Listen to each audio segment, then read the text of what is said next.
Sejarah perang berdarah antara Kekaisaran Ottoman dan Kekaisaran Rusia. Selama 4 abad, dari abad ke-16 hingga abad ke-20, dunia menyaksikan salah satu konflik terpanjang di dalamnya.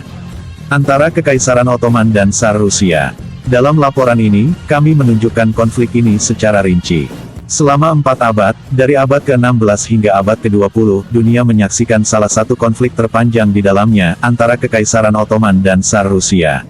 Konflik di antara mereka berkisar pada 2 hal, yang pertama adalah mengendalikan dan memperluas pengaruh atas wilayah Hanate Crimea, dan dengan demikian Laut Hitam dan bagian-bagiannya menuju Mediterania.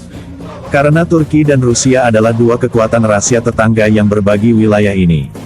Yang kedua adalah agama, yang merupakan salah satu sumbu terpenting di awal konflik di antara mereka karena Rusia berutang Kristen Ortodoks beberapa abad sebelum Ottoman menaklukkan Konstantinopel pada 1453 dan mengakhiri Kekaisaran Bizantium.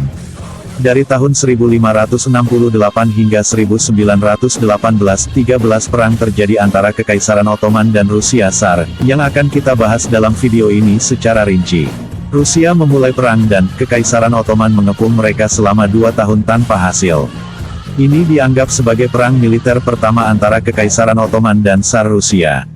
Ini juga merupakan salah satu pertempuran paling sengit di antara mereka, dan itu berlangsung selama 2 tahun.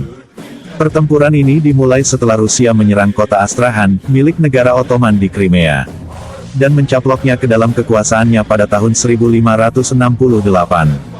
Dengan tujuan menghidupkan kembali ekonominya, yang sedang mencari jalur laut untuk menyelesaikan operasi ekspornya.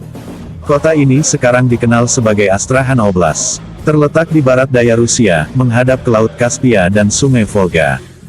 Pada tanggal 4 Agustus, Sultan Ottoman Selim II, mengirim pasukan lebih dari 5.000 tentara, yang dipimpin oleh Kasim Pasha ke Crimea, untuk merebut kembali kota. Tentara memberlakukan pengepungan darat dan laut di kota secara ketat selama lebih dari 2 bertahun-tahun.